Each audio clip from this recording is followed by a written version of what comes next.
saya akan membawakan tentang penerapan bundle catheter associated urinary tractus infection atau CAUTI, atau biasa disebut juga ini ISK ya, atau infeksi yang terjadi akibat pemakaian atau pemasangan kateter urin seperti itu. Nah, ini tujuannya setelah selesai proses pembelajaran ini diharapkan kita semua mampu melaksanakan penerapan bundles dan pencegahan pengendalian infeksi saluran kemih terkait pemasangan kateter urin menetap sesuai dengan standar yang sudah kita buat atau ditetapkan ya. Nah, ini bisa tujuannya kita bisa baca bersama. Lanjut. Nah, ini dia pokok bahasanya, pendahuluannya, latar belakang, pengertian tujuannya, faktor-faktor penyebab, apa saja kriterianya, bundles itu apa, dan kesimpulan. Nah, ini kateter urin tractus infection atau infeksi saluran kemih terkait pemasangan kateter, ini merupakan infeksi yang terjadi akibat pemasangan kateter urin yang menetap. Pemasangan kateter urin menetap tidak dapat dihindari untuk memenuhi eliminasi urin. Namun dampaknya daripada pemasangan ini akan dapat menyebabkan komplikasi ya, salah satunya yaitu infeksi saluran kemih akibat pemasangan kateter menetap tadi. Untuk mencegah ISK maka dibuatlah suatu upaya mencegah dengan menerapkan namanya bundle CAUTI. Nah, ini dia latar belakangnya kenapa kita perlu membahas ini atau melakukan bundlesnya ini, yaitu di mana kateter urin tractus infection ini atau infeksi saluran kemih terkait pemasangan kateter ini merupakan infeksi paling sering terjadi di fasilitas pelayanan kesehatan. Jadi dia kira-kira mencapai 75-80% ya. Ini dikatakan oleh Nicole pada tahun 2014. Kalau NHSN atau National Healthcare Safety Net pada tahun 2011 mengatakan CAUTI ini 0,2 sampai 4,8 per 1000 pemakaian kateter urin menetap dia terjadi infeksi. Nah, insiden rate-nya CAUTI ini rata-rata 3 sampai 10% menurut Kay dan Dan. Nah, ini contoh insiden rate ISK yang terjadi di Rumah Sakit Harapan Kita pada tahun 2001 sampai 2013.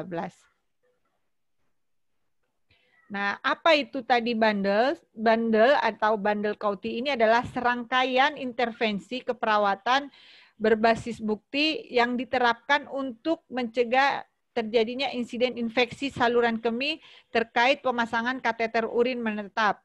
Nah, biasanya bundle ini atau pencegahan atau intervensi yang kita lakukan ini tidak lebih dari 3-5 intervensi keperawatan. Tujuannya yaitu untuk mencegah terjadinya infeksi saluran kemih pada pasien yang terpasang kateter urin menetap.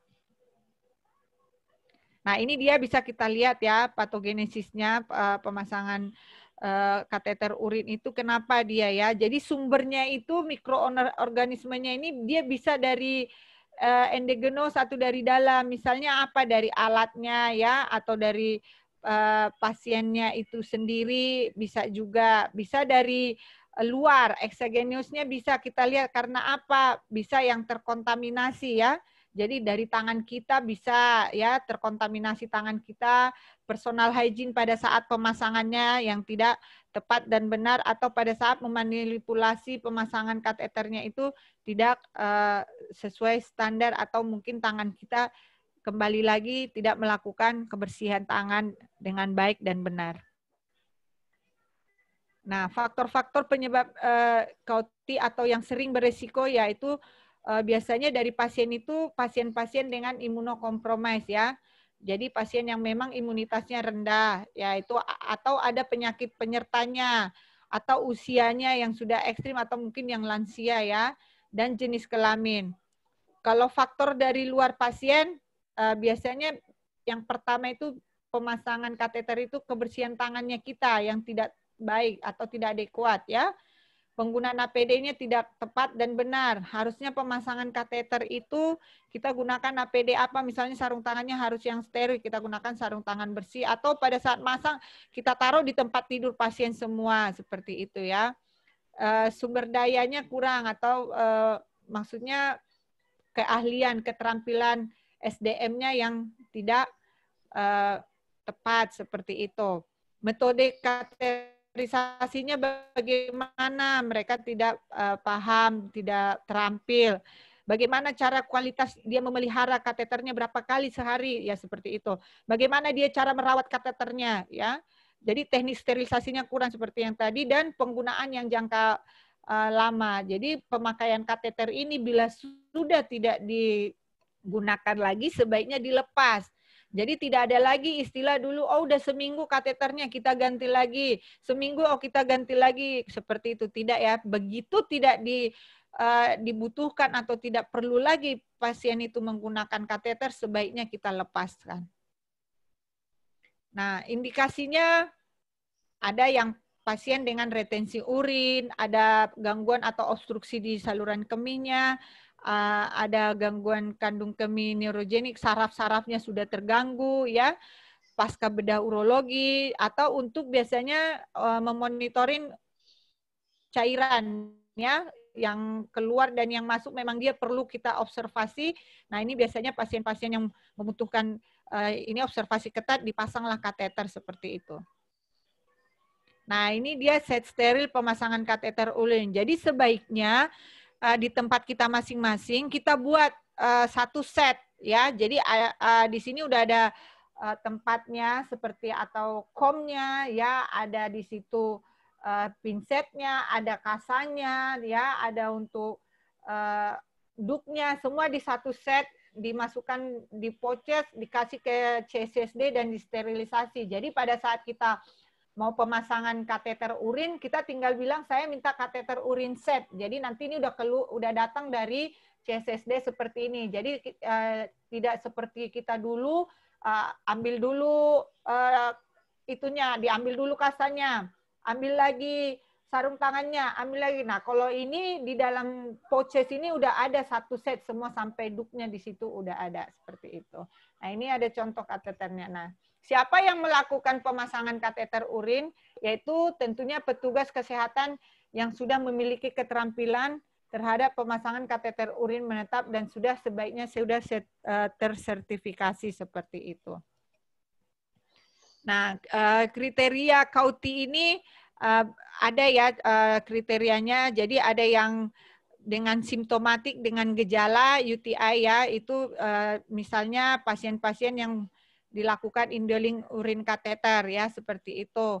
Atau pasien yang sudah memiliki gejala yang ada tanda-tanda yang lama dia, atau mungkin ada gangguan seperti itu, ya, ada gangguan di saluran kemihnya seperti itu yang perlu kita harus pemasangan kateter. Nah, ini biasanya kriteria-kriteria seperti itu, ya, pasien-pasien yang harus ada kriteria 1, 2, dan 3-nya seperti itu.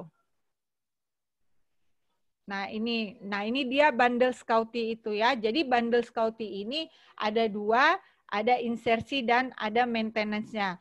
Nah, yang insersi ini yang apa?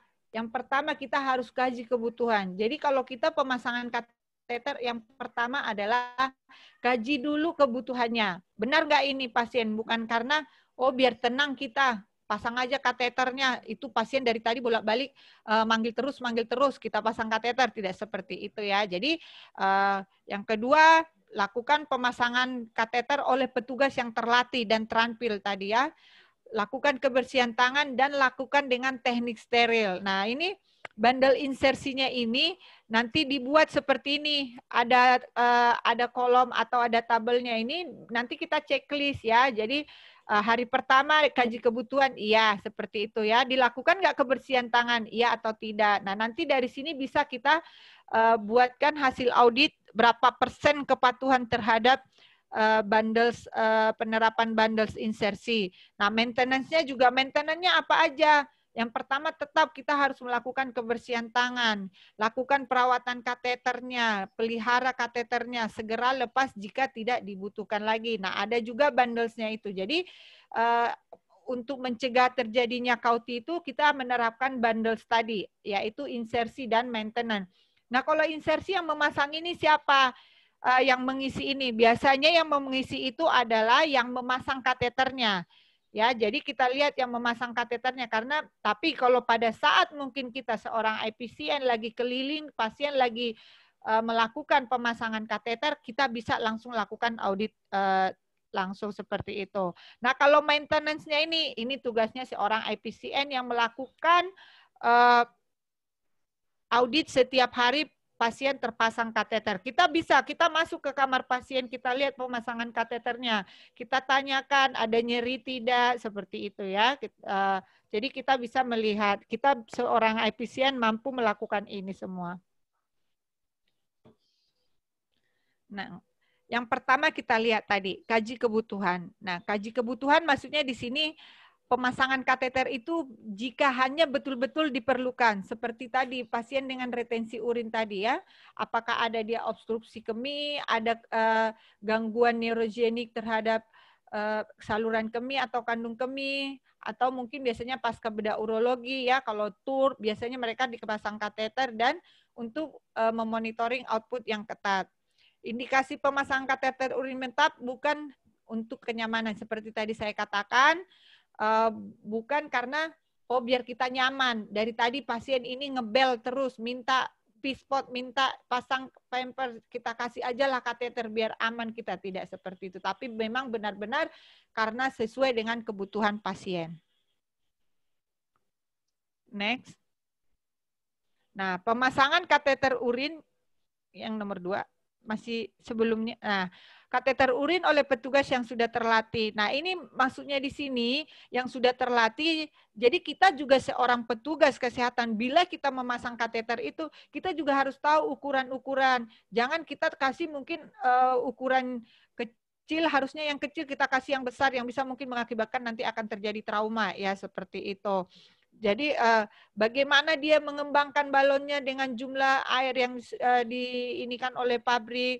Nah, setelah pemasangannya itu dilakukan fiksasi. Nah, ini maksudnya yang sudah terlatih. Jadi nanti jangan nyoba-nyoba. Jadi coba kamu pasang kamu dulu. Kalau enggak, kapan lagi kamu bisa? Tidak seperti itu. Tapi memang benar-benar orang yang sudah terlatih di dalam masang kateter ini yang kita anjurkan untuk memasang kateternya. Kebersihan tangan ini wajib ya. Sebelum kita mempersiapkan alatnya itu kita harus siapkan, kita lakukan kebersihan tangan. Sebelum menggunakan sarung tangan juga kita harus melakukan kebersihan tangan. Setelah kita melepas sarung tangan, kita juga melakukan kebersihan tangan. Dan setelah merapikan semua peralatan yang kita gunakan pada saat melakukan insersi, itu wajib dilakukan kebersihan tangan. Untuk gunakan teknik aseptik saat pemasangan kateter ya. Jadi pada saat kita melakukan, kita gunakan teknik aseptiknya jangan lupa. Dan sarung tangannya juga harus yang steril. Kita juga gunakan yang jelly pelicin atau biasa yang silokain jelly itu yaitu sekali pakai. Jangan dibagi dua dengan pasien yang lain. Nanti satu untuk satu pasien seperti itu. Nah, ini kebersihan kita ke maintenance ya. Tadi sudah insersi, kita ke maintenance-nya. Nah, kebersihan tangan wajib ya. Wajib kita melakukan kebersihan tangan sebelum dan sesudah memanipulasi kateter urin atau perangkatnya, wajib kita lakukan kebersihan tangan. Nah, perawatan kateter maksudnya bagaimana? Nah, ini kateternya itu atau metal injection-nya itu harus dibersihkan tiap hari dengan sabun dan air bersih. Tidak perlu dibalut lagi dengan kasa-kasa ya. Jadi kita bersihkan juga pada saat kita memandikan atau memandikan pasien ya, kita lakukan juga seperti itu kebersihan perawatannya ya. Jadi tidak menggunakan antibiotik aseptik topikal. Jadi tidak perlu dikasih antibiotik di sekitar pemasangan seperti itu. Pertahankan sistem aliran urinnya lancar dan steril tertutup ya. Jadi kita harus perhatikan juga seperti itu. Nah, hubungan kateter dan pipa drainase tidak boleh terbuka kecuali atas indikasi ya. Jadi tidak boleh dia terbuka, harus tetap sistem tertutup. Tidak dilanjurkan melakukan irigasi buli-buli kecuali bila ada sumbatan bekuan darah.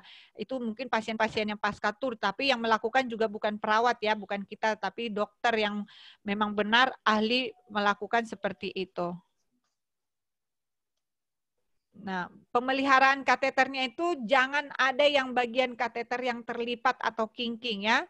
Kantong urin harus dikosongkan secara teratur dengan penampungan berbeda untuk setiap pasien. Jadi pada saat kita mau buang urin, ya karena tiga orang pakai kateter, semua dituang. Dari sini pindah ke sini, jadi nanti sekali buang. Tidak seperti itu ya. Jadi setiap selesai dikosongkan urinnya, dibuang, dicuci juga itunya, gelas ukurnya, baru kita gunakan untuk pasien berikutnya seperti itu. Gunakan sarung tangan bersih jika memanipulasi kateter atau pengosongan urin bag.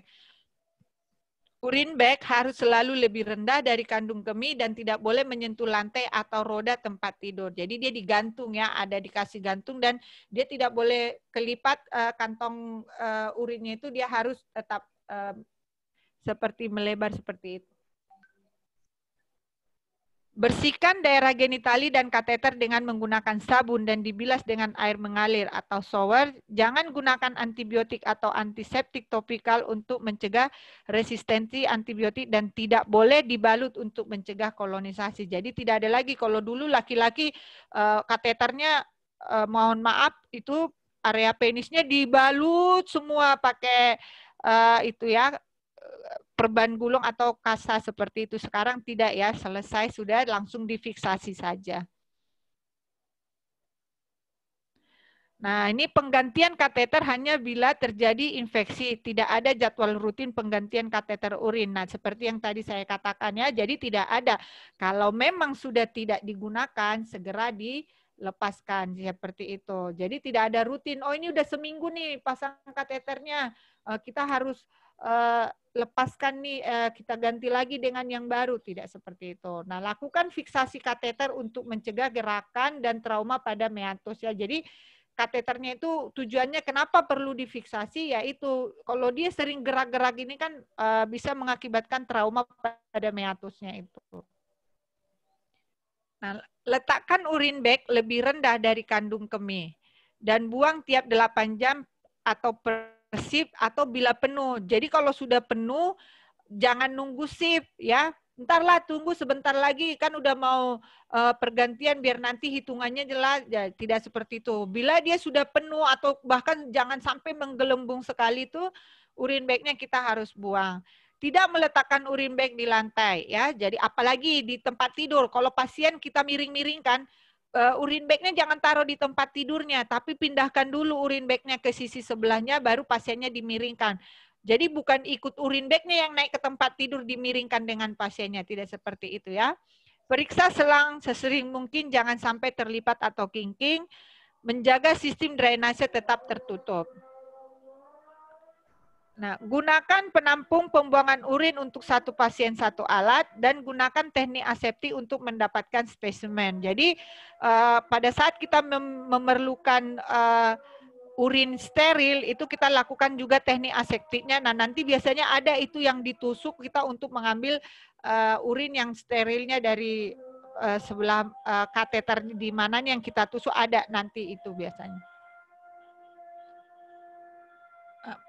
Pemeriksaan mikrobiologi tidak dilakukan secara rutin kecuali ada indikasi ya. Jadi tidak perlu kita lakukan urin-urin kultur kecuali memang tidak ada indikasi yang harus kita lakukan untuk pemeriksaan urin kultur tersebut.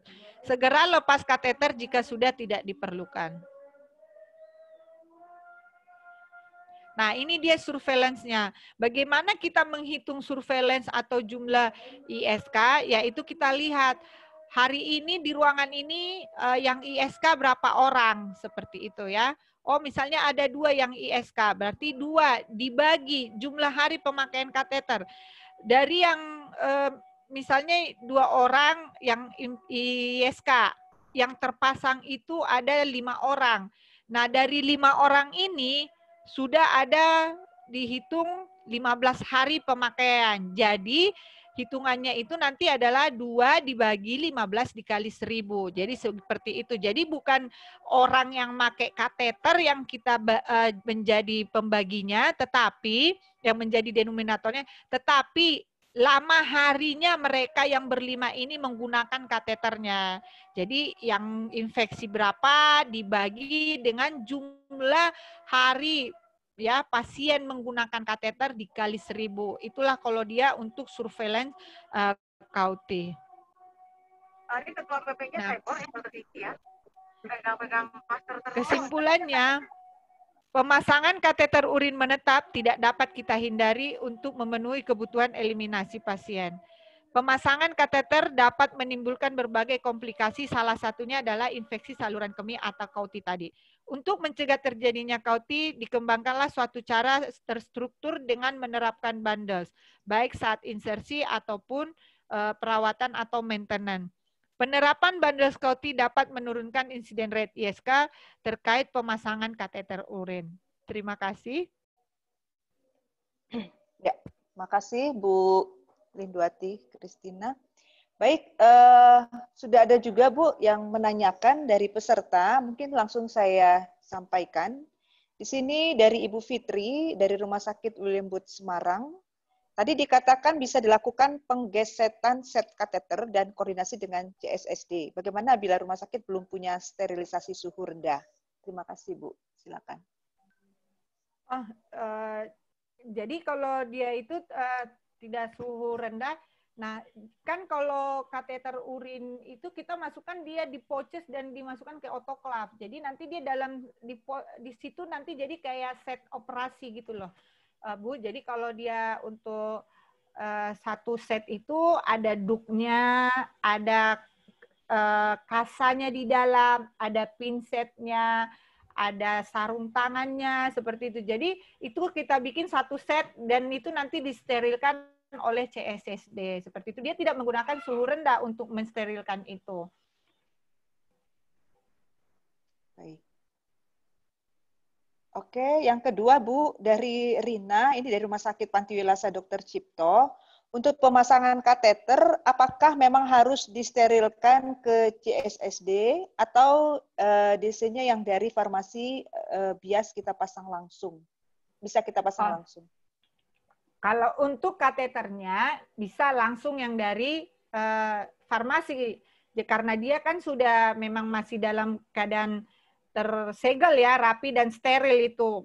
Nah, kalau dia yang di CSSD itu yang disterilkan itu satu set alatnya. Jadi alat untuk memasang kateternya. Jadi di situ ada sarung tangan. Jadi kita butuh apa untuk masang kateter? Ada sarung tangan, ada kom, ada duk, ada kasa, ada kapas seperti itu. Nah, itu yang kita sterilkan. Jadi pada saat kita memasang kateter urin, jadi kita tidak ambil itu satu-satu, tidak seperti, tapi sudah ada satu set yang sudah disterilkan. Itu maksudnya, Bu. Oh. Baik. Nah, yang ketiga, Bu, dari Ayu Saryanti, Rumah Sakit Bethesda Lempuyang Wangi. Bagaimana cara yang benar dalam pengambilan sampel urin untuk pasien yang sudah berhari-hari menggunakan kateter? Nah, itu biasanya di kateternya itu, di antara kateter itu dia, jadi ada nanti di situ yang kita lakukan desinfeksi atau di antiseptik itu kita bersihkan ya, kita swab bersih, kita tusuk pakai jarum suntik yang steril yang bersih. Itu maksudnya nanti kita three-way ambil. kali, three-way.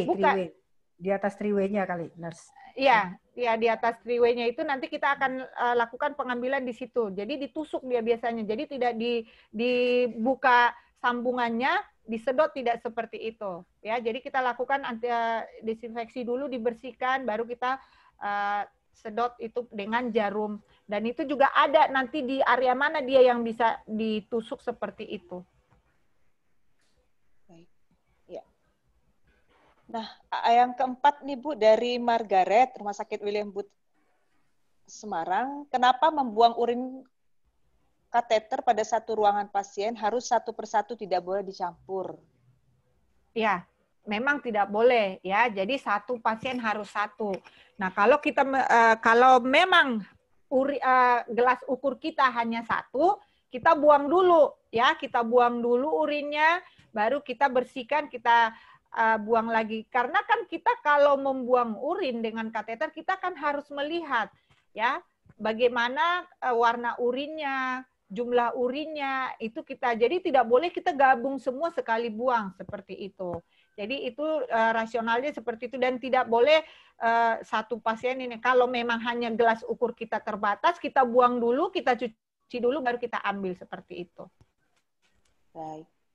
Ya. Nah, kemudian Ibu, yang kelima penanyanya Ibu Kristina dari Panti Wilasa, Dr. Cipto, berapa lama batasan pemakaian kateter pada pasien dengan perawatan yang lama, misalkan di ICU? Itu tadi ya, kita tidak ada mengatakan harus diganti kecuali terjadi infeksi. Yang penting perawatan dan pemeliharaan kateter. Kalau kita makin sering bongkar pasang kateter, itu resiko infeksi malah akan lebih besar sekali. Jadi kalau memang sudah tidak dibutuhkan, segera dilepas. Kalau memang masih dibutuhkan, lakukan perawatan dan pemeliharaan kateter seperti yang tadi sudah dijelaskan terkait bundles-nya seperti itu. Baik. Dari Kristianto, dari rumah lanjut lagi nih Bu, dari Kristianto, dari Rumah Sakit Panti Rahayu. Tadi disampaikan pemasangan di DC itu menggunakan ukuran paling kecil. Pernah pemasangan DC sampai ukuran 20, tapi masih ada rembesan. Solusinya bagaimana Bu? Jadi maksudnya tadi di situ bagaimana pemasangan kateter yang paling kecil ya, ukurannya kita kecil. Harus ukurannya itu kita lihat sesuai dengan, kita kan bisa mengukur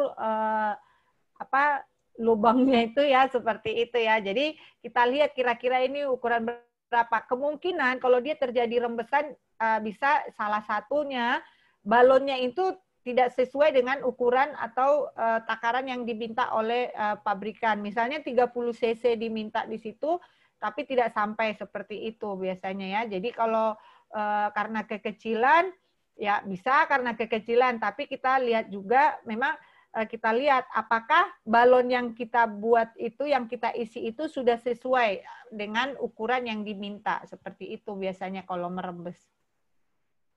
Oke. Baik. Sudah jelas ya Pak Kristianto. Baik, Bapak Ibu, saya pikir cukup ya kita tutup untuk sesi yang kedua ini. Sekali lagi kepada Ibu Lindwati Kristina, terima kasih banyak ya untuk 2 sesi yang disampaikan oleh Ibu, dan sangat luar biasa informasinya, dan semoga teman-teman rumah sakit sudah lebih mudah untuk menerapkannya di dalam pelayanan di rumah sakit. Baik, kita kasih applause kepada Ibu Lindwati. Terima kasih banyak ya Ibu Lindwati. Ibu, 2 sesi hari ini selesai dengan baik dan sangat memuaskan bagi kami. Terima kasih Bapak Ibu. Terima kasih Ibu Ira. Saya mohon pamit, 2 hari saya sudah bersama dengan teman-teman. Mohon maaf bila ada kata ataupun ucapan yang tidak berkenan, saya mohon maaf, izin. Saya tidak bisa bergabung sampai selesai karena jam 5 nanti saya ada kegiatan, saya ujian hari ini. Terima kasih, mohon doanya, sukses buat kita semua. Semoga ilmu yang kami berikan bisa bermanfaat dan bisa diterapkan di tempat kita masing-masing. Tuhan Yesus memberkati.